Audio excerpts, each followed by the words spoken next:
Hello, everyone, and welcome back to What's Left of America following that debate. And I really did enjoy it. It's affected me deeply. So from here on out, whenever I'm talking, Jayar, just keep cutting in. And when you talk, I'm gonna keep cutting in. I think that's how democracy should function.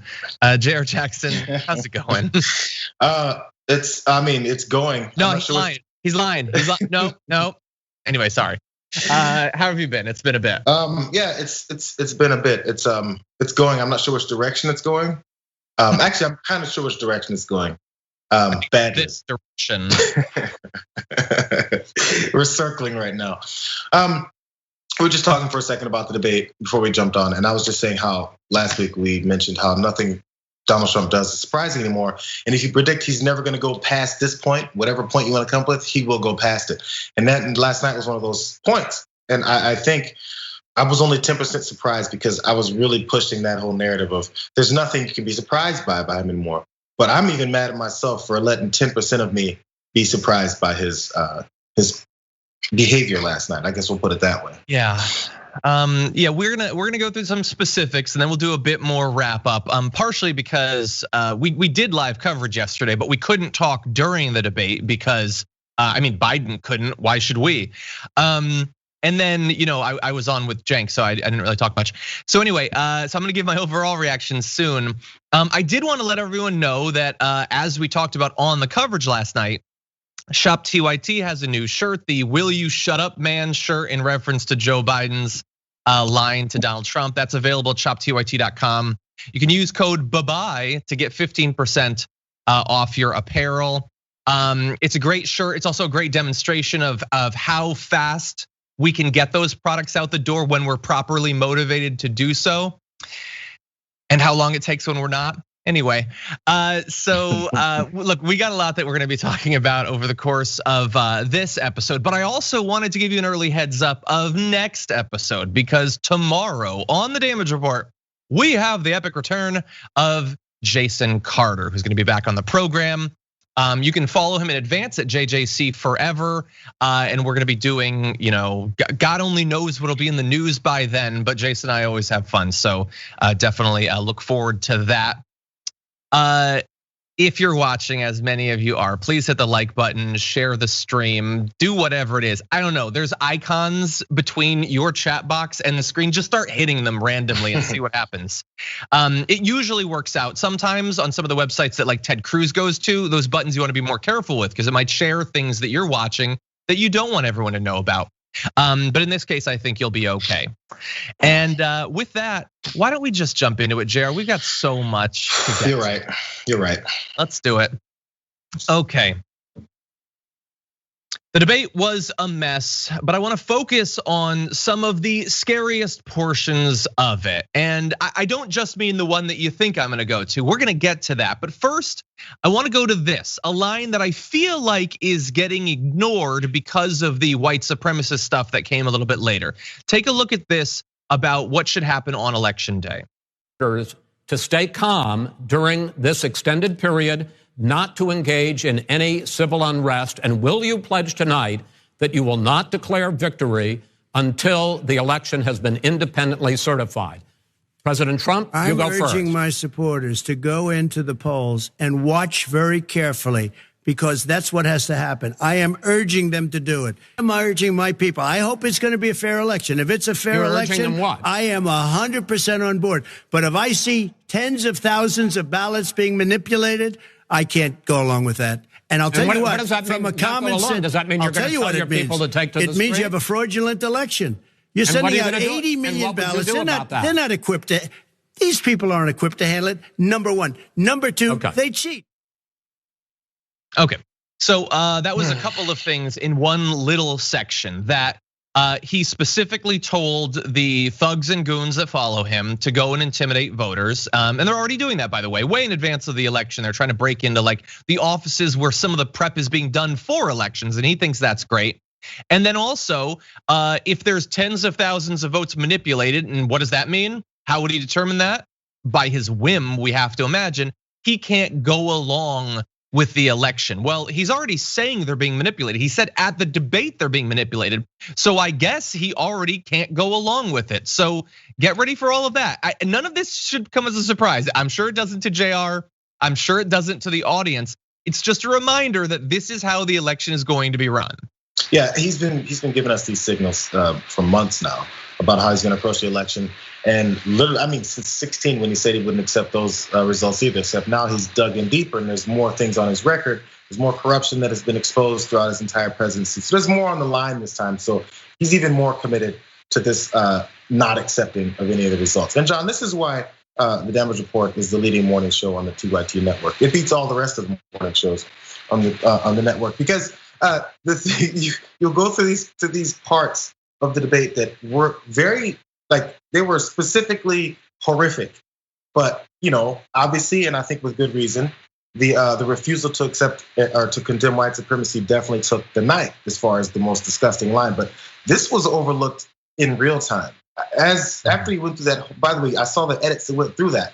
He spoke on this for a solid minute about how he wants his foot soldiers to take to the streets and watch the polls.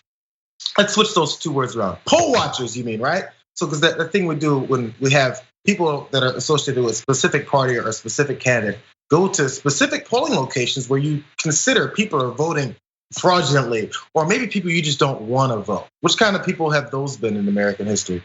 Watch them, intimidate them, stand there because Trump supporters, they show up there with shirts and ties and pamphlets to hand out to people, which also you're not supposed to do. But they'll show up there with guns, and they'll be there chanting, and they'll scowl, and then they'll look down at people. So these are all the things that they're trying to do to intimidate voters. Again, something else that is not allowed in this country. But as a moderator who apparently has been covering politics for all these years, his father is well renowned for it too. And Joe Biden, who's been in politics for 50 years, neither one of them said, "What did you just say?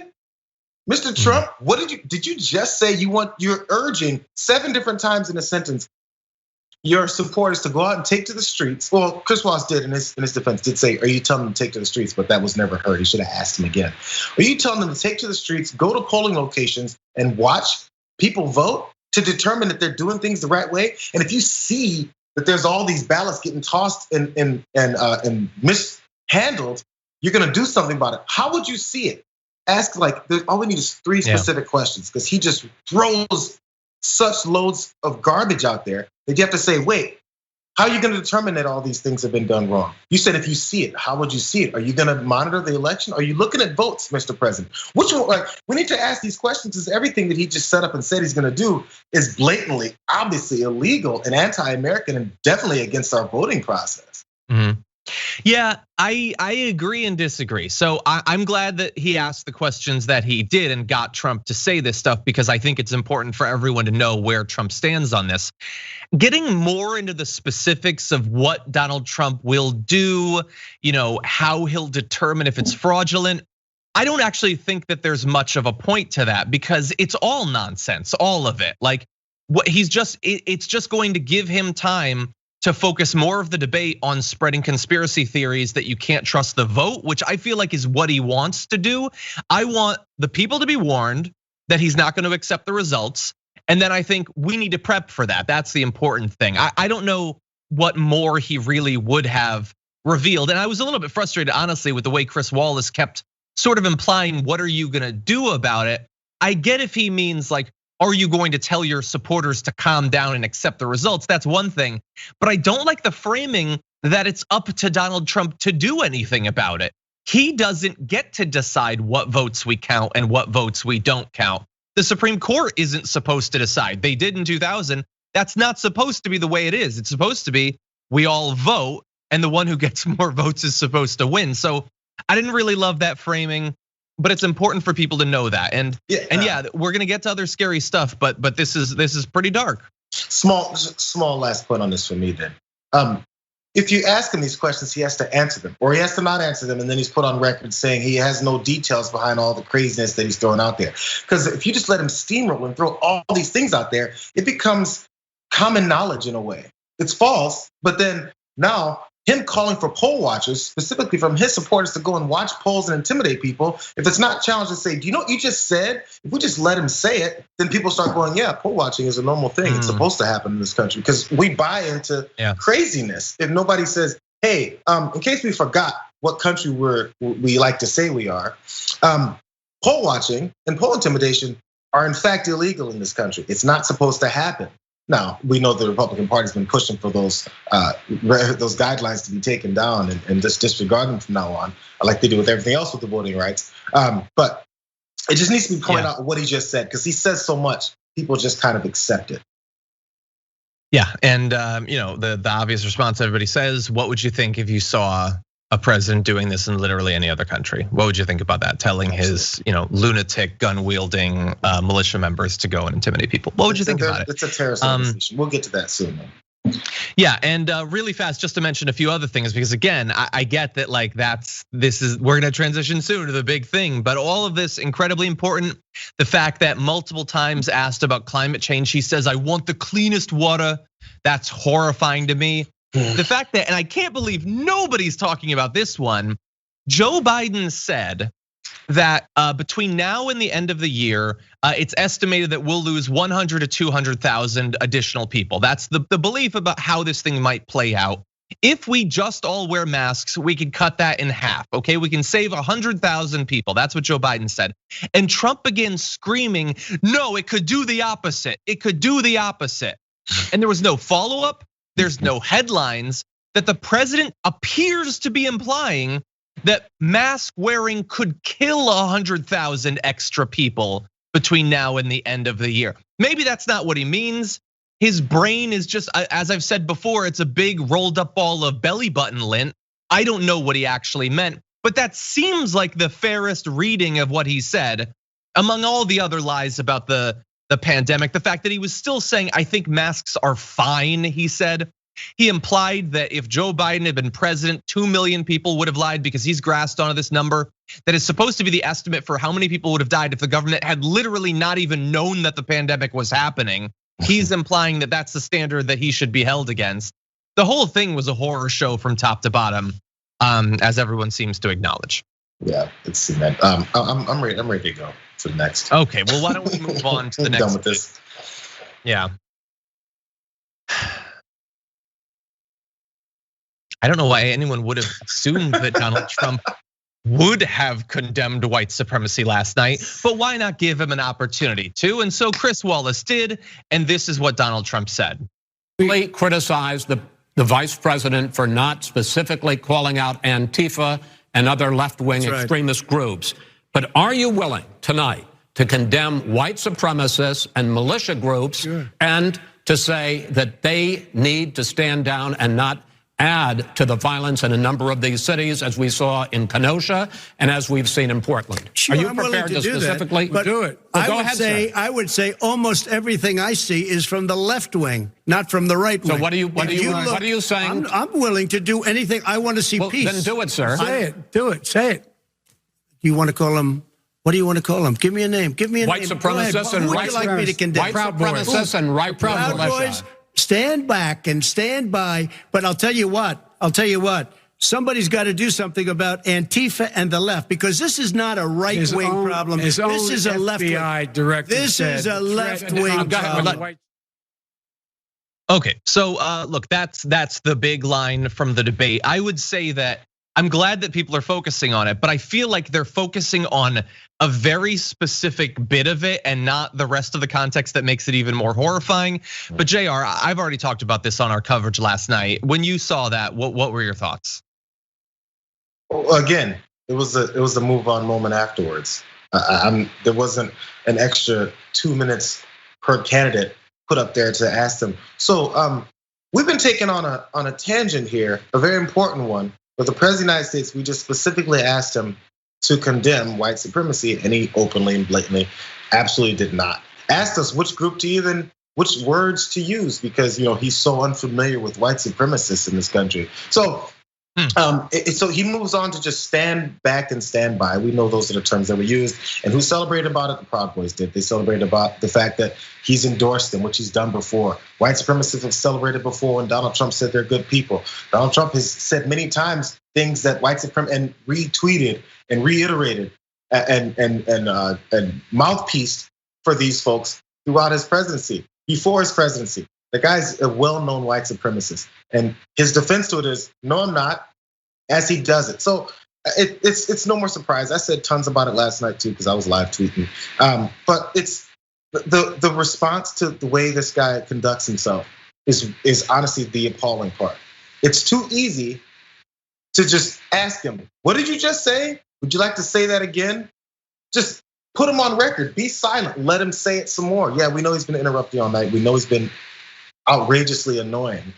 But now we have a point where we need him to keep talking because he's dug himself in his hole. And then we need to see if his supporters are continue to support him through this. And as we've seen today, they've turned reality on its head. And again, that's nothing to be surprised about either. The usefulness of this debate, I can't. If I could put it below 0%, I could, but that doesn't make much sense. There was zero help from this debate. There was nothing anyone learned from it. No voters were swayed by it. Nobody that supported him suddenly thought they didn't want to support him. And nobody that didn't support him suddenly said, oh, the president really conducted himself great. I think I've just switched sides. None of that happened tonight, last night. Yeah, it was, it was everything. We know it is that everybody that we said, at the time, like all the analysis is true. It's horrifying. The president had a chance to condemn literal white supremacy, not like just some specific group where they would try to make the case that it's not a really accurate label. Like Chris Wallace said, white supremacy, and he couldn't do it or wouldn't do it. I mean, he could have, clearly, he could have just said, yeah, white supremacy is the worst. It wouldn't have actually hurt him with his base. His base would have been fine. They would have understood that he was lying to Chris Wallace. Absolutely. And even though that's the case, he didn't do it. So what did we get? We get him saying, almost everything I see is from the left wing. Well, yeah, of course, you watch Fox News all day and you occasionally read Breitbart. That's about it. Of course, you have a 100% inaccurate view of what's going on.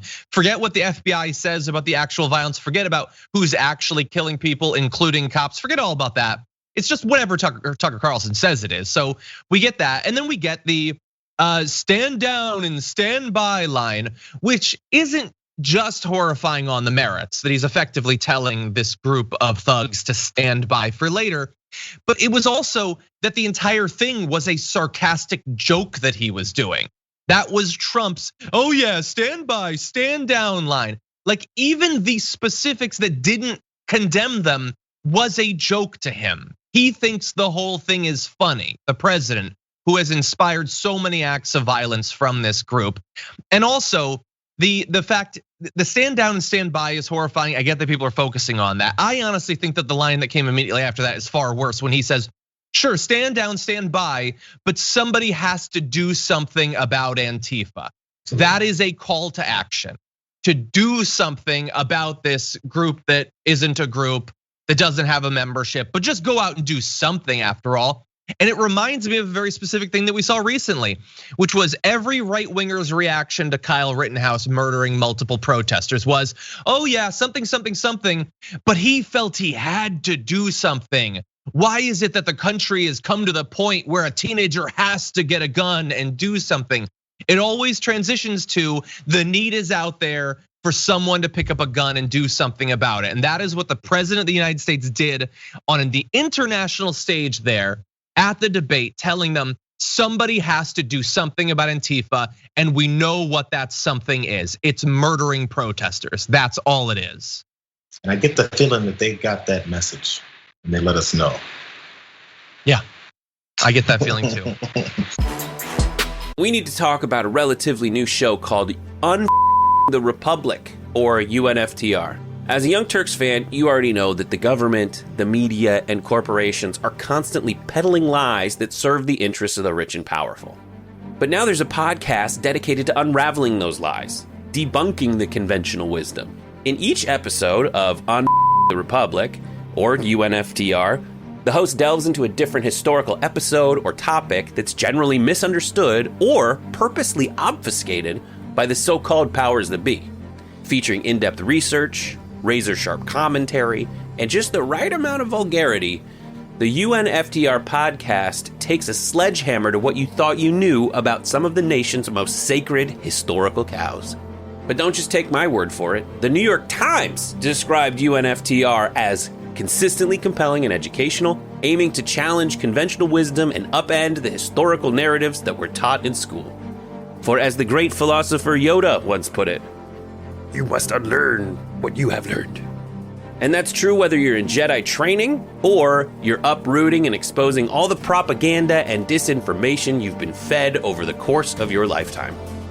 So search for UNFDR in your podcast app today and get ready to get informed, angered, and entertained all at the same time.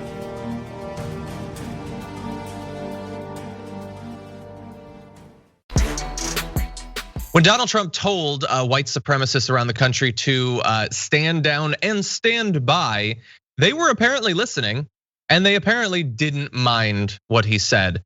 Ben Collins, reporter, said a meme going around Proud Boys groups tonight, a photo of Kyle Rittenhouse, the Kenosha shooter, along with the president's words from last night, stand back and stand by. So they think, well, because clearly Kyle Rittenhouse is a living martyr. He's the best guy ever. They've all agreed on that basically at this point. In case you haven't been following this, yeah, that's what it is. It's stand by because we might need some more Kyle Rittenhouses. The leader of the Proud Boys, Joe Biggs, wrote on Parler, Trump basically said to go F them up. This makes me so happy. So that's good. And let's see, they instantly made a logo out of it, showing stand back, stand by. And so if you were wondering how they interpreted it, it's fairly clear that they got the message Donald Trump wanted them to get. That should be the question that's asked of every Republican, conservative politician, pundit, anybody who dares stick their face in front of a camera, in front of a microphone to say anything about anything. You wanna come talk about COVID-19? You wanna come talk about the economy? You're gonna talk about the election in general. Every time you stick your head out to speak about it, you want to talk about relief funds maybe? Do anything you stick your head out for, the question should be asked immediately. Do you support Donald Trump and his white supremacy? Do you support Donald Trump and his support for the Proud Boys? Do you support what Donald Trump said about having the Proud Boys stand by? What do you think Donald Trump was telling the Proud Boys to stand by for? And every time they say he didn't mean it, every time they say he condemned them, say, the Proud Boys don't think so. You think the Proud Boys got the message wrong? Hey, the Proud Boys are the ones that were brought up, and they said that it's exactly what they wanted. Do you agree with the Proud Boys? Are the Proud Boys a bunch of liars? Do you hate the Proud Boys, or do you love the Proud Boys? Just flood them with all these very simple questions, because a non-answer is an acceptance of what's been going on here, and they're always let off the hook. Every time, ask them every time until they answer the question. I disagree with the president. White supremacy is a scourge on our nation. Proud Boys are part of that. They're a terrorist organization, and I want nothing to do with them. And until Donald Trump does the same thing, I want nothing to do with him. If they can't say that, they're on board for all this. They've always been on board for all this. Donald Trump is just the one that's too stupid to not say it quietly like they've been saying it for 30, 40 years. So since he can't say it quietly, maybe you should say it out loud, or stay quiet and go with your boy. Everybody needs to be put on notice that if you're part of Donald Trump's party, because we got plenty of quote unquote rhinos that he likes to call them that aren't a part of his BS anymore. If you're not one of the rhinos, that means you're one of the white supremacists. Choose, because your president is one who's whittled this down to one choice or another. Which side are you on?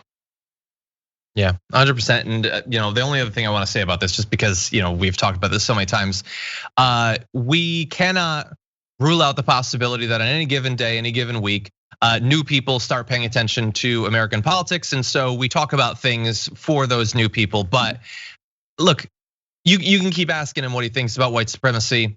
We already know what he thinks about white supremacy. We already know what he thinks about all of this. It's just they add it to the long list of topics that we already know. We know, and we more importantly know what the effect is going to be. He is going to continually instigate violence, race-based violence, and also political-based violence. He's gonna do that while making sure that the FBI, all of those groups, don't actually do any serious investigations of how horrible of a threat these groups are. And until we get Donald Trump out and get someone reasonable in charge of the FBI and get some group together that's actually gonna do something about this, it's gonna get worse. And asking him questions, I guess, might make it clear to people where he stands, but it doesn't have anything to do with stopping the problem, okay? Because the problem's here, it's getting worse literally every year. And if we get 4 more years of him, I mean, you know where this is going. You know where this is going. Now, really fast, I do want to give you some of the responses to that particular line. I'd like to do this on so many different parts of the debate, but we unfortunately can't do that. So we'll transition to that now. As the media was sort of scrambling to come to grips with Donald Trump telling white supremacists to stand by during the election, Rick Santorum, which a major news network decided should be one of the commentators on the debate, had this to say about Chris Wallace asking Trump that question. And it is interesting because it's a defense of Trump, sort of, but it also reveals quite a bit about the Republican base. Owe a lot to Chris Wallace because Chris Wallace asked those 2 questions, not Joe Biden. It was Chris Wallace who asked those 2 questions. And he asked them for a reason, because he asked 2 questions where he was asking the president to do something that he knows the president doesn't like to do. Which is say something bad about people who support him, right? What, declining violence? Well, talking about the white supremacy. Yeah, the white supremacists, number 1. And number 2, asking a question about whether he knows the president doesn't think this election's fair. Okay, so just to be clear, Rick Santorum there is saying that Trump cares more about not offending white supremacists than about reassuring Americans that he doesn't support a second civil war of some kind. And he also very clearly admits there that if you're a white supremacist, you support Donald Trump. It doesn't seem to bother Rick Santorum very much, Jayar. It's just like, oh yeah, no, of course, if you're a white supremacist and you believe that white people should dominate American society, well, you're clearly gonna love Donald Trump. It's really mean of Chris Wallace to sort of point that out and put Donald Trump in such an awkward position. Yeah, well, Rick Santorum was one of the Republicans that I was referring to previously in office that would groom white supremacists, that would accept him without blatantly saying it. There's a nice way of going about it, and you go, and he tried there, even in pointing out why Trump didn't say it. He goes, well, Donald Trump has a problem saying anything bad about his supporters. So if you're gonna let that just slide from there, it would allow you to think that Donald Trump doesn't like upsetting his base, because every politician doesn't like upsetting their base. That's the most normal thing in the world.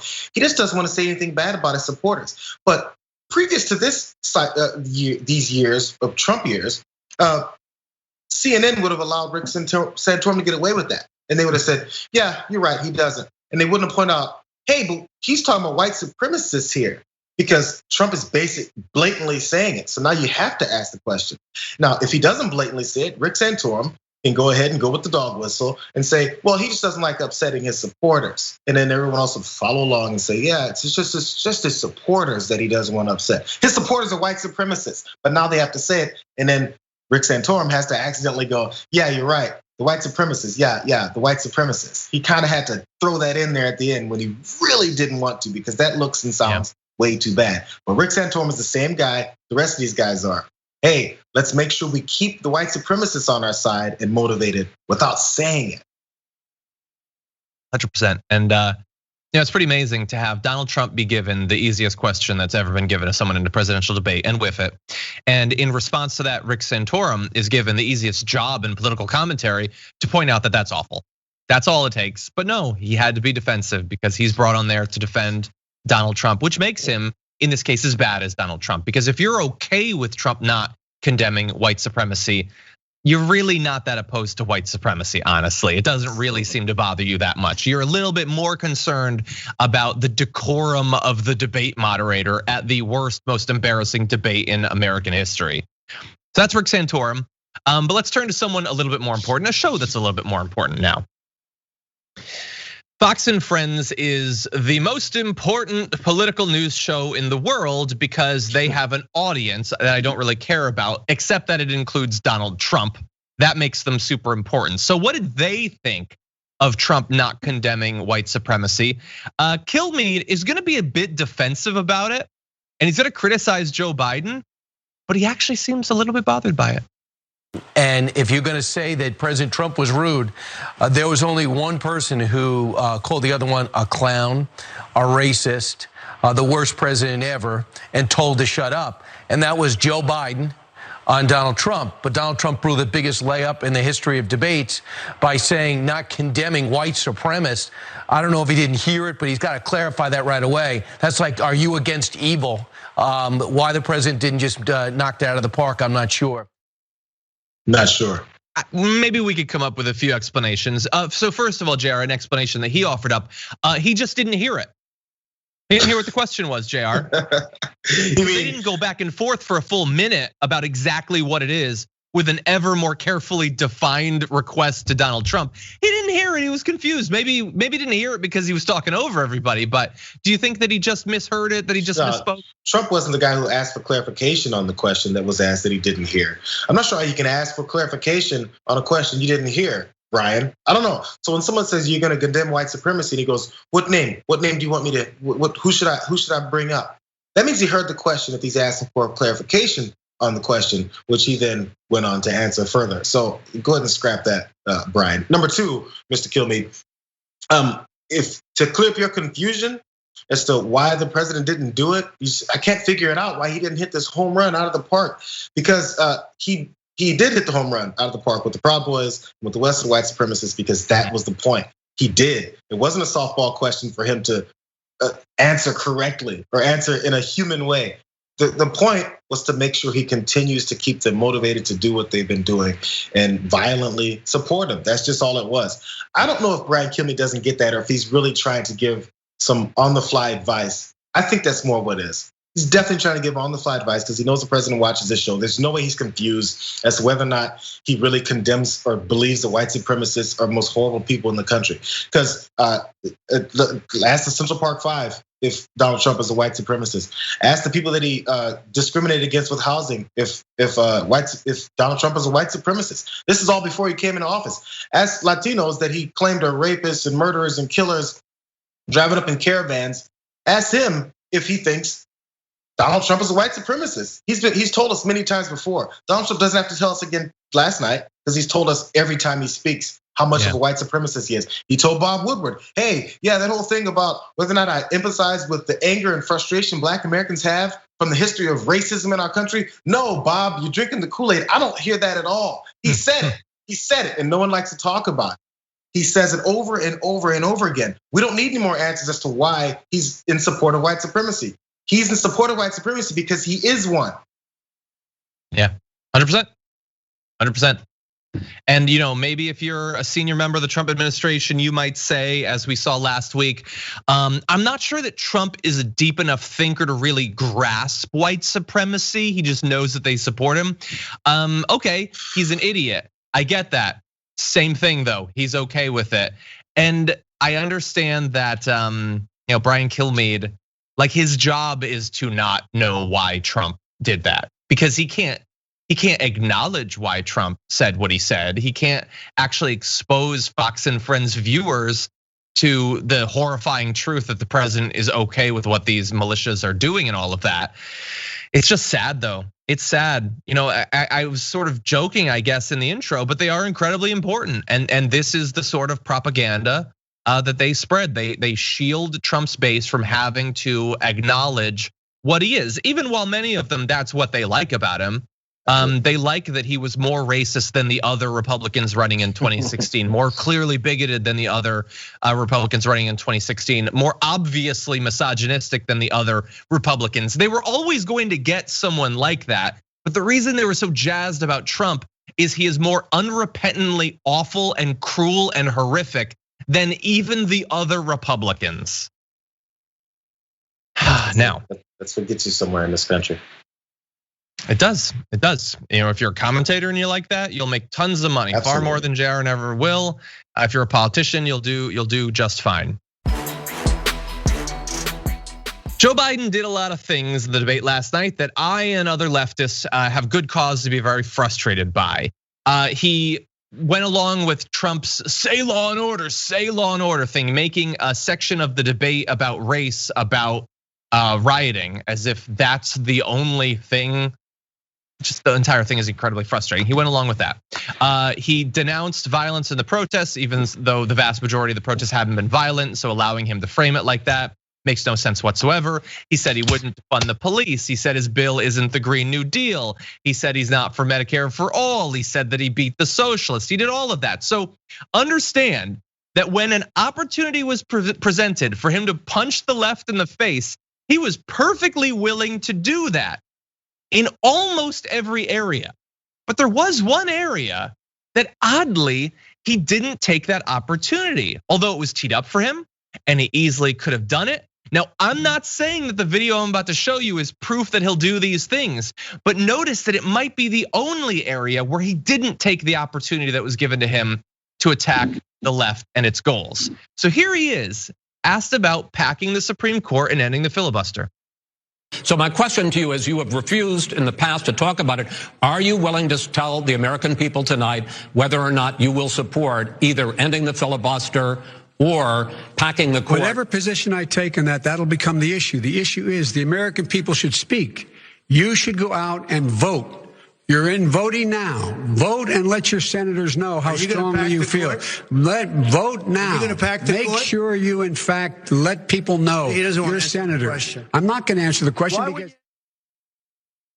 So look, to the extent that that interaction was talked about at all, it was, hey, Joe Biden evaded it, but not in the context of the things he didn't evade. So why there wouldn't he go on the record saying, well, no, of course I'm not gonna do that. I mean, we have reason to believe that he probably won't, but he refused to actually say that, which I found to be quite interesting. Jayar, what do you think about that? Well, because establishment Democrats have also begun to take this approach or take this as a potential remedy, especially if they get their chance to finish ramming through their candidate that they're looking to subvert, women's rights, civil rights, as many upending of rights in the country as they can do. So, I mean, it's the fact that the establishment has accepted this as a potential possibility allows Joe Biden to do this. I mean, politicians, they work this way. You can be the president of the United States. There's no way that you're making the decision.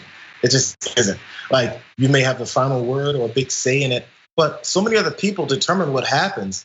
They're already telling them, hey, so this is a viable option for us. And you can't say you're not gonna do it now because then it's potential. Now, really the answer is, well, it depends, and it's what you can't say. It depends. Are we going to ram through this justice and go through with their hypocritical game that they've been playing since Obama was in office? If so, yeah, we can play that game too, and we're going to do something about it because we're looking to protect the American people from a rogue president, a corrupt animal that has taken office and has tried to destroy the country. But that would be a bad soundbite to say, yeah, I'm going to respond to horrible behavior and remedy it. It's really answer, and honestly, I'd be inspired by that answer. Be like, yep, I sure am, because I'm sick of bringing conversations and sticks to a gunfight. This guy is literally setting the country on fire, and we're gonna sit back and say, yeah, I'm not gonna do anything about it. That's the response that we're supposed to give here. And if you don't give that response, you're a bad guy. This is where we are, where the bad guy is the normal guy. So you do bad things. Wait. You mean you're gonna come in and get elected and undo the bad things the bad guy did? Come on. Yeah. That's the conversation we're having. So when they start getting mad at you for telling the truth, challenge them back and ask them why they want the bad guy to keep winning. Exactly, 100%. Yeah. And yeah, if people didn't want you to reverse what the bad guy had done, why is Biden leading by so many points? Why do so many millions more Americans want that? It doesn't make any sense. Yeah, look, I'm not ready to like totally be like, oh, he's gonna get rid of the filibuster. I think that the more realistic explanation is that he doesn't want to send the signal that unfortunately people like Dianne Feinstein and Joe Manchin are perfectly happy to signal, is that, oh no, we're totally gonna surrender and nothing good is ever gonna happen. I think that's probably most likely, but he could be signaling that he is open to that. And the thing is, look, there are plenty of Democrats that I've been attacking as still believing that it's the 80s and we can just go back to working with them. And certainly Biden has said things like that. He has, and this morning Nancy Pelosi said, America needs a strong Republican Party. No, it doesn't. No, it doesn't at all. No. But I also know that Joe Biden has wanted to be president for, 35 years, maybe longer. And I doubt not every Democrat wants to be president to then just sit there and let Mitch McConnell do whatever he wants. Not everyone does. Far too many of them are willing to allow that to be the way that it works. But I don't know, maybe Joe Biden wants to get some things done. Maybe that's why he wants to be president. And maybe he gets that the inherently undemocratic way that our system is set up from top to bottom would hurt his ability to do that. I don't know. It's a constant game of playing it safe. And again, I get it because now that's what politics are. Play it safe, don't say the wrong thing. Democrats are weird about that, but everyone else blows it up. And then it's just normal. Like, you have to challenge that entire thought process because that's where we're sitting in right now. Yeah.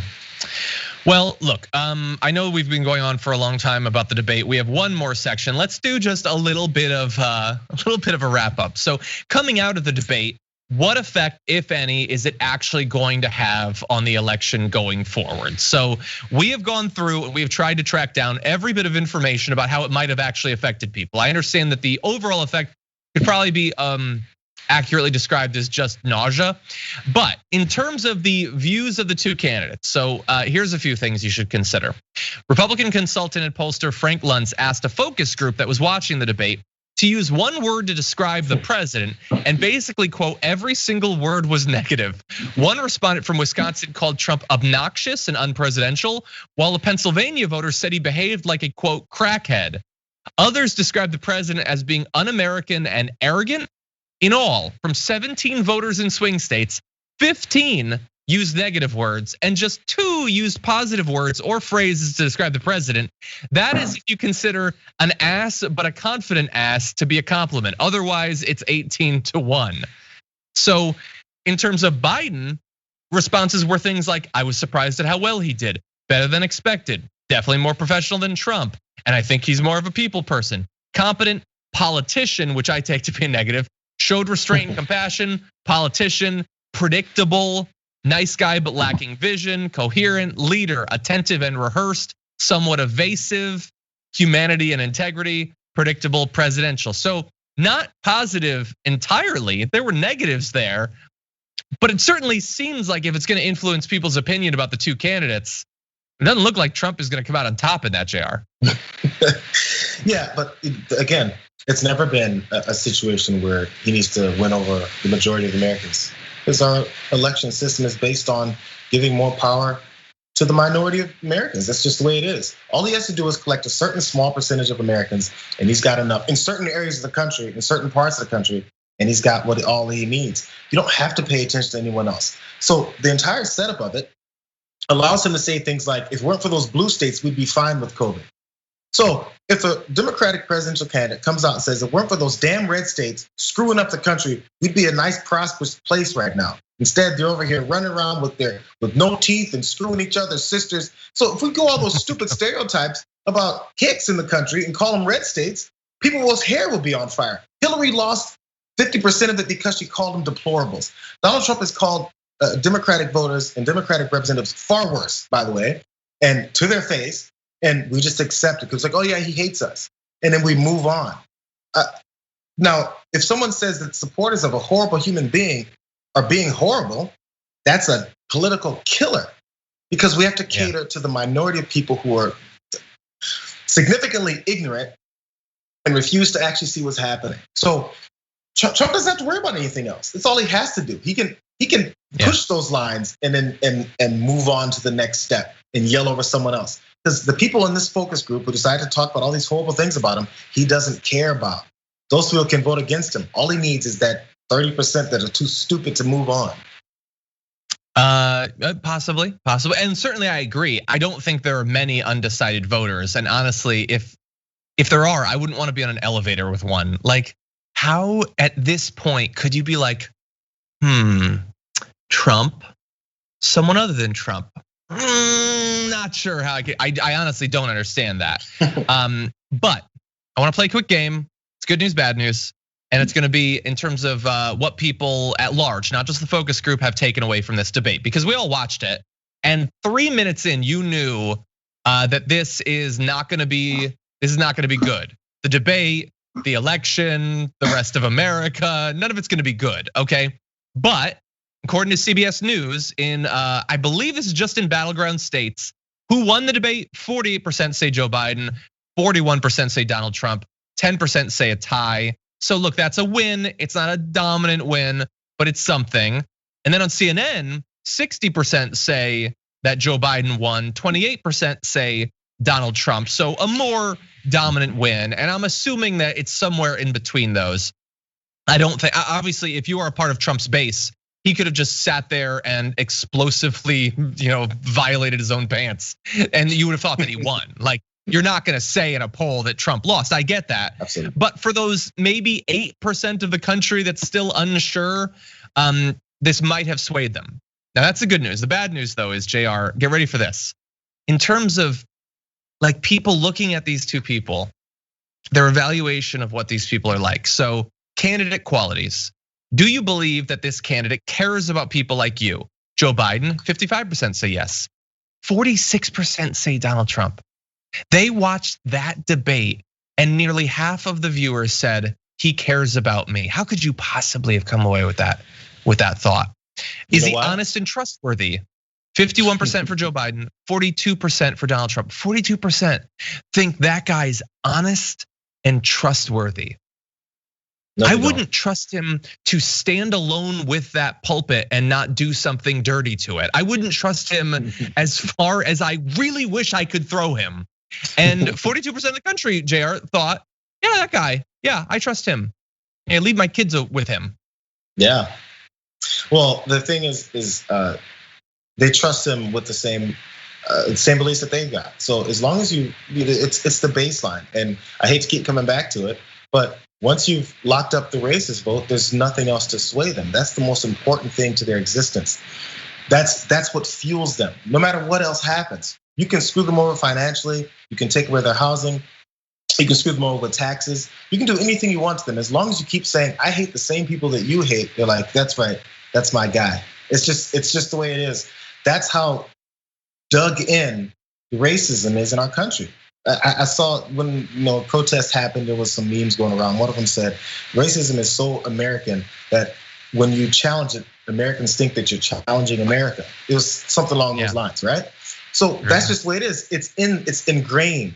So he's already proven over and over again, and again last night, galvanized it one more time. I'm with you, the racist. Everything else I say doesn't matter. Sexual assault charges that we all saw happening from the last cycle, locker room talk, it's fine, it's whatever. He's still a racist, right? As long as he doesn't denounce racism, as long as he doesn't stop carrying out racist policies, I'm on board, bro. That's all that matters. It's all they care about. So they don't think he's more trustworthy. They don't think he's gonna do more for them. Whatever the polling says, they just go, oh, I gotta vote, I gotta take Trump because he's the racist. Maybe. Okay, really fast. Let's have just a little bit of fun. One more little bit on the debate, and then we're gonna move on to other news. Coming out of that ridiculous back and forth that some people are calling a debate, take a look at the ad that Joe Biden released on Twitter today. President, you would have been much later, Joe. Mr. President, much later. Mr. President, you're talking about 2 million people. You're not President. We will protect people. President, I'm the moderator of this debate. Would you shut up, man? Listen.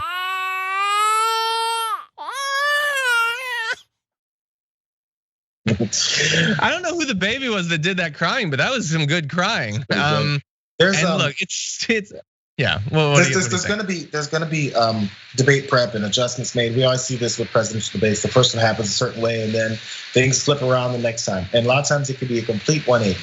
I think we may get maybe 90% of a shift, not a full 180. But I hope. From Trump's side, I think he's gonna be a little more calm, but he's still gonna be Trump. But I think from Biden's side, this is the approach you have to take. And this reminded me of that because of that baby crying video.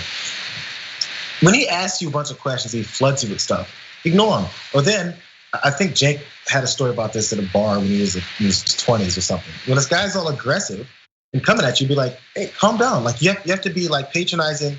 Hey, are you upset? What are you afraid of, Donald? Hey, can you let me finish?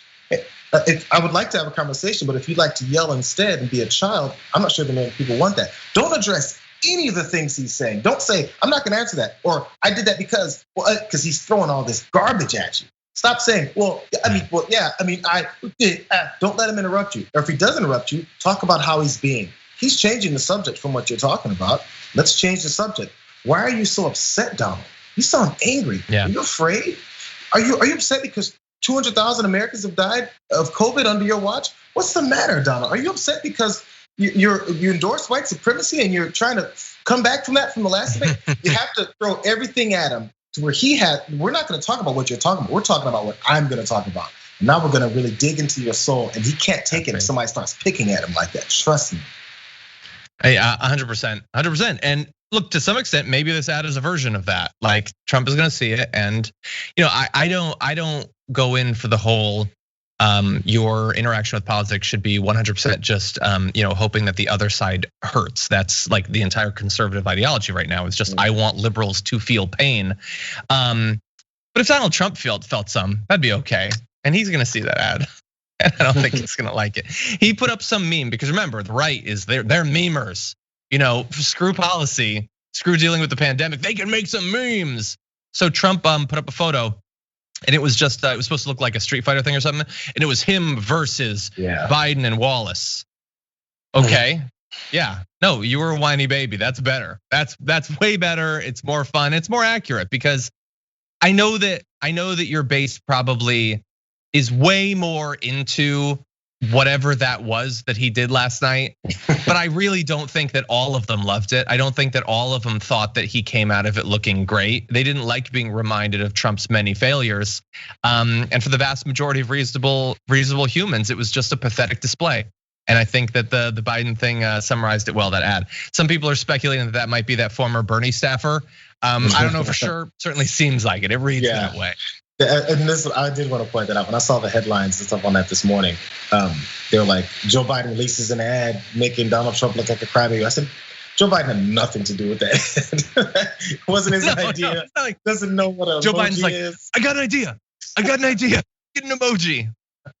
Oh no, I'm sorry to that that we used emojis and that we're adults. I know it's just so like, oh God, how could a man use an emoji?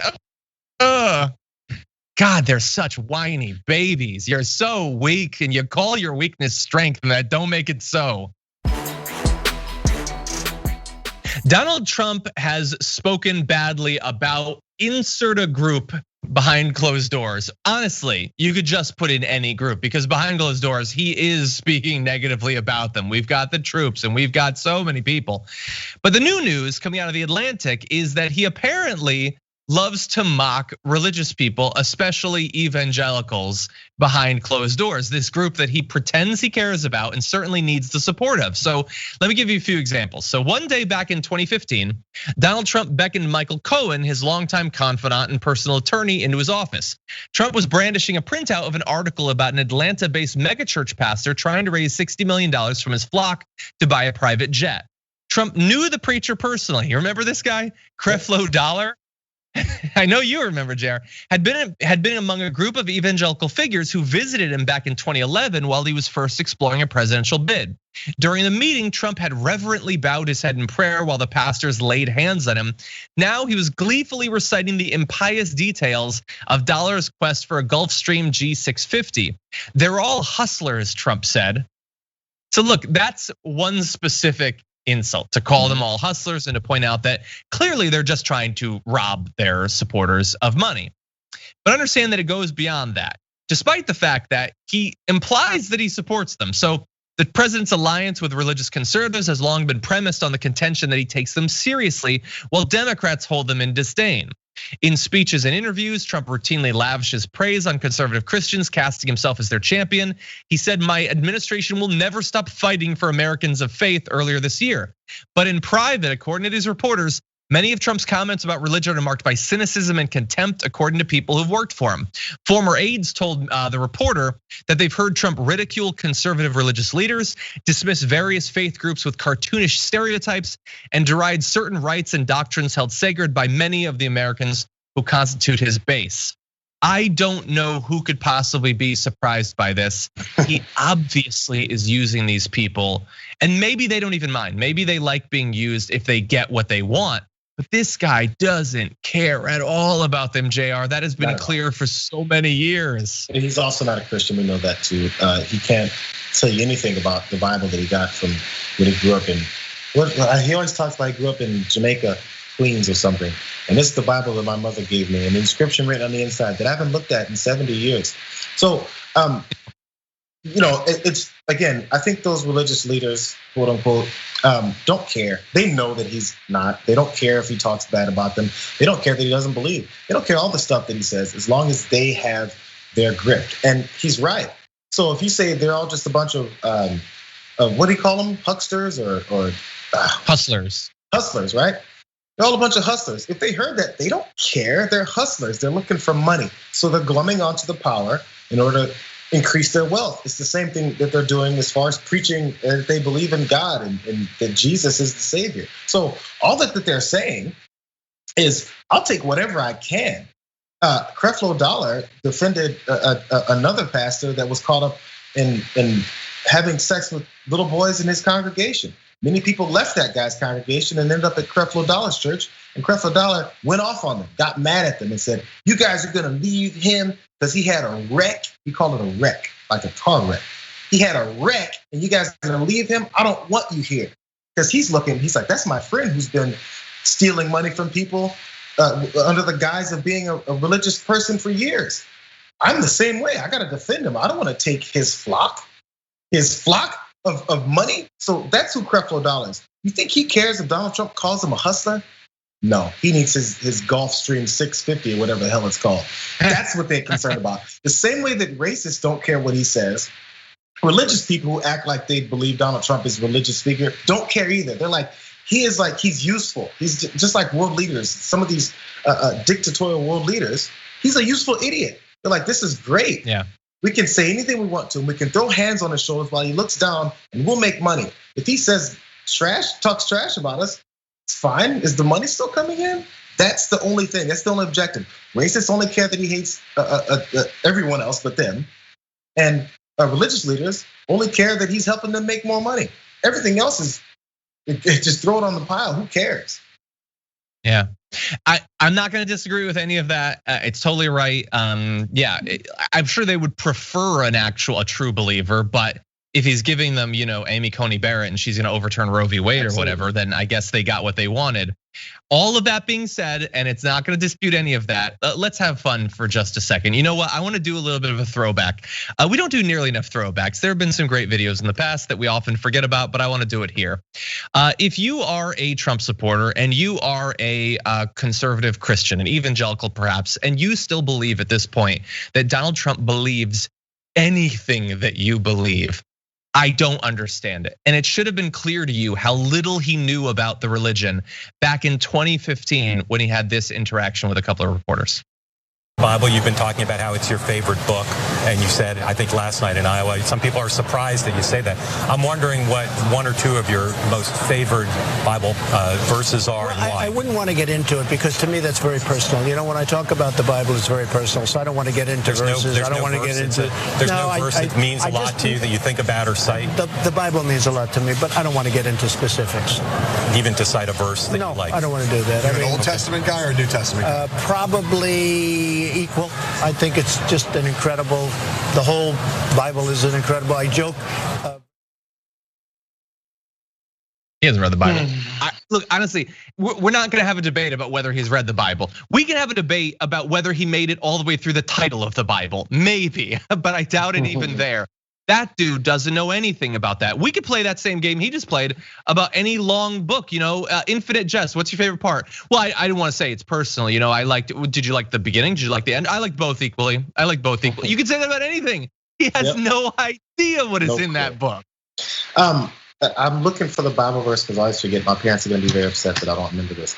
But so anyone else who's knows the Bible back and forth, the Bible says the first people thrown into the pits of hell are false prophets, because they're the people who have convinced other normal people who actually believe in the Word and Scripture and Jesus and God, have taken over His name, God, and made it their own to make money off of, and have stolen people's their sanity in a way. And we see it over and over again. So if you actually believe in what the Bible says about false prophets, people who act like they believe in God and act like they follow the way of life that has been prophesized, then those are the people that are the worst, because they're organizing enough people to be against the reality of Jesus and God.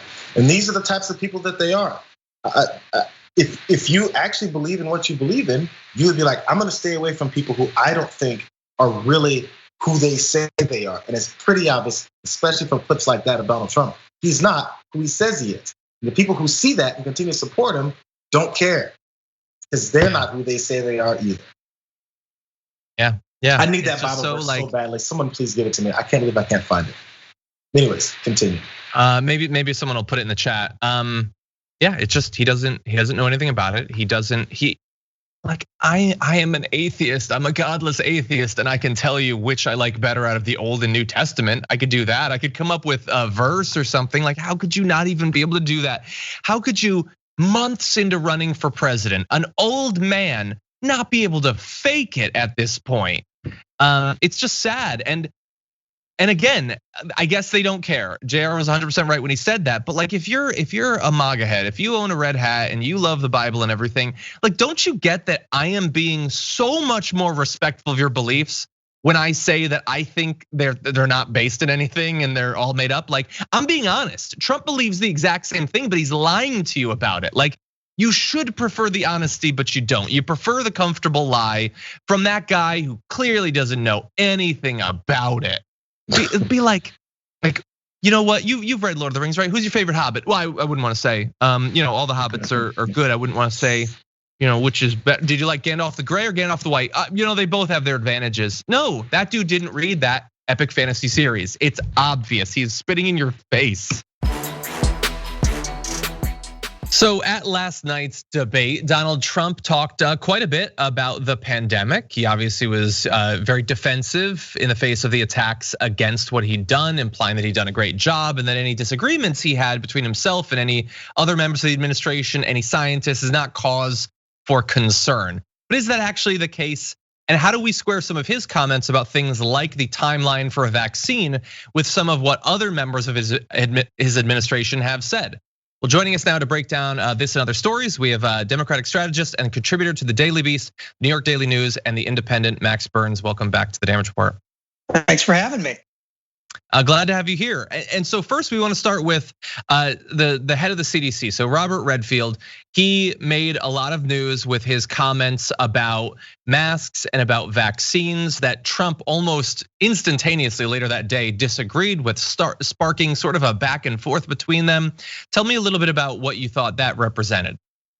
Well, it's been a tough week for the president's sort of COVID fantasy land. Almost all of his medical experts have testified in the last week or two under oath to Congress that not only is it unlikely we're going to see a vaccine widespread before Election Day, but that even for months after Election Day, this vaccine's only going to really be available to people who urgently need it, people with pre-existing conditions, the elderly. President Trump, the same day as CDC Director Redfield said that, came out and said, listen, I don't trust my own CDC director. I told him he was wrong, and I don't want him saying that anymore. As if saying that changes the reality on the ground. Yeah, and so I think for a regular person who is following that news cycle, there is such a big difference between hearing from one person that you're led to believe you can trust, from the head of the CDC, that you might have to wait until next summer, next fall, like seemingly a very long time in the future to get vaccinated against this, versus Trump, who has been repeatedly saying it's coming in literally weeks and the military is ready to start distributing it. I understand that you're saying that it's going to be prioritized for some people, but in terms of anything like a widespread distribution, do we have any real reason to believe that it's one or the other or somewhere in between? Like, what do we actually know at this point? Right now, we know that there are several vaccine candidates that are in trials with major pharmaceutical companies, but both Dr. Fauci and Dr. Redfield have made clear that even if those are approved as quick as possible, we're looking at summer 2021 before most people are able to get a shot. And even in a best case scenario, there are going to be people who that shot is not responsive for, who for whatever reason, that does not give them an immunity to COVID. And Dr. Redfield said very clearly, wearing a mask is a more certain protection against COVID than getting the COVID vaccine. And that really blows a hole in this idea of the vaccine as the be-all, end-all cure that Donald Trump is selling America. Yeah, and that was another one of the things that Donald Trump said that he must have misspoke about. And it even came up at the debate with Joe Biden saying that widespread mask use could save many lives by the end of the year, and Trump vigorously disputing that, which is such an odd thing. What I'm curious for you, as you're watching this, you're reporting on these stories. We've been through different cycles of the White House messaging around the pandemic. What is your best guess as to who and to what extent people trust different branches of this response? Is Fauci, who seems to be less of a public face, is he still trusted? What's up with Birx? Is Redfield now tarred by that weird back and forth with the president? Who are the American people largely trusting to get accurate information from? I think a good measure of who the American people trust is who President Trump has sidelined from doing anything in public. We had Dr. Fauci giving very clear instructions on mask wearing, social distancing. He's gone. Dr. Birx, who was a Trump ally at the time and was even more moderate than Fauci and said, we could maybe reopen if we just socially distance. She's gone too. That wasn't good enough for the reality Trump wanted. The surest test of who we should trust is which medical professionals Donald Trump is telling us to ignore. And we see that when they're under oath before Congress, when they can be penalized with perjury for lying, these doctors will tell you the unvarnished truth, which is that we need to wear a mask, we need to socially distance, and not start thinking that a vaccine is going to be the end of this. Exactly. Although, I really do believe that he's going to make some sort of big announcement the week of the election or 1 week, right before the election. I wonder how big of a grain of salt the American people, with everything they've seen from the Trump administration, will take that with, and also how the media will cover that. Will they be excited about the possibility of some good news, or will they approach it with the skepticism that's probably warranted considering that back and forth that we've been talking about? I think when you look at the media, anything goes. I think we're already framing this in mainstream media as, can Trump get a vaccine before election day? No, it's literally impossible. Every expert involved in making this vaccine has said it's impossible. For the people, I don't think they're as gullible. If you look at the last 2 or 3 polls that have come out from Pew, from the New York Times, a growing majority of Americans don't trust what the president says about COVID. In fact, about 60% say Joe Biden is the person they would trust more to deal with the crisis. So I think the media are, again, much more susceptible to this than regular people. That's interesting. I would guess that Donald Trump probably does not want the focus of the campaign between now and election day, and we're looking at like a little bit more than a month at this point, to really be on the pandemic. That seems like territory he doesn't want to have to defend. What he would probably prefer is some big news story to distract attention away from it. Well, we got that with the passing away tragically of Ruth Bader Ginsburg. I know that you wrote recently about how this shouldn't serve as a distraction from the pandemic. Well, what do you think about that? And how likely do you think it is that once this is all over, once we've gotten someone probably pushed through, that America will turn back to the pandemic? I think there's no avoiding it either way. As much as Donald Trump may try to run from this crisis, 204,000 Americans are dead. And Americans saw in the debate last night that the president struggled even to think of that as actual people. He said we should be grateful that those people that more of those people are not dead. And despite these efforts to change the topic away from the Supreme Court, it seems the president just can't stop getting in his own way. Every time we get a media story about Amy Coney Barrett or the Senate fight, President Trump will step in front of that story and say something else untrue about COVID. So it may have actually worked to distract people if the president couldn't stop getting in the way of his own messaging. And I wonder too, like I would guess that if I were Trump and I knew that people, you look at on an issue by issue basis, who do they trust, Trump or Biden? On the pandemic, they seem to be swinging towards Biden for some reason. I can't conceive of why they'd have a problem with Trump's pandemic response. That I would probably want any random topic as a replacement for that. But I do wonder about this as that topic. We know that that conservatives really do value Supreme Court seats.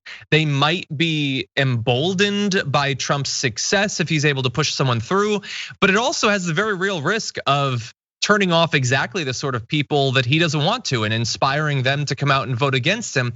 How do you think this as a replacement, if it's going to hold the public's attention for a few weeks, does that actually benefit him? I think as a base play to the 37% of people who are diehard for Trump, this is catnip. This is the best thing he could have gotten to bring them on board. And potentially it could bring a few wavering Republican voters in suburbs back to the party because they want someone who's going to take out Roe versus Wade or the Affordable Care Act. But the numbers are much sicklier for the president. The majority of Americans want the next president to make this appointment. And the challenge is if they go ahead and confirm someone before election day, they've lost their biggest issue. There's no tension left. You can't say elect Donald Trump again or Joe Biden will make this appointment. And then you literally have nothing to talk about instead of COVID. Yeah, exactly. And so let's turn then to Biden finally. In terms of the way that he has messaged since Ruth Bader Ginsburg passed away, he didn't really seem to want to talk too much about it before the debate. And he made clear, look, that he doesn't support Roe v. Wade being overturned, but it doesn't feel like they're really making it a big centerpiece of the campaign. We noted on the show earlier today that asked about the possibility that he might pack the court or respond by eliminating the filibuster. He actually avoided answering either of those questions. What do you think about the way he's handled this development? I think the way Biden has handled this is very characteristic Joe Biden. He's not showing his hand on anything he would do with the court if he's elected. And right now, I think Biden recognizes that he's up double digits on Trump when it comes to handling COVID and the economy. But the race is only 2 or 3 points difference when it comes to the Supreme Court. So Biden's absolutely right to focus on the issues he's winning on and to leave this fight to the Senate, who are more than capable of making a great public relations campaign around this and around Republican obstruction in general. Yeah, well, we'll certainly have to see if anyone watching this would like more of Max's thoughts on this particular topic. That is available at Alternet. You can go read that now. As always, Max Burns, thank you so much for joining us today. Thank you.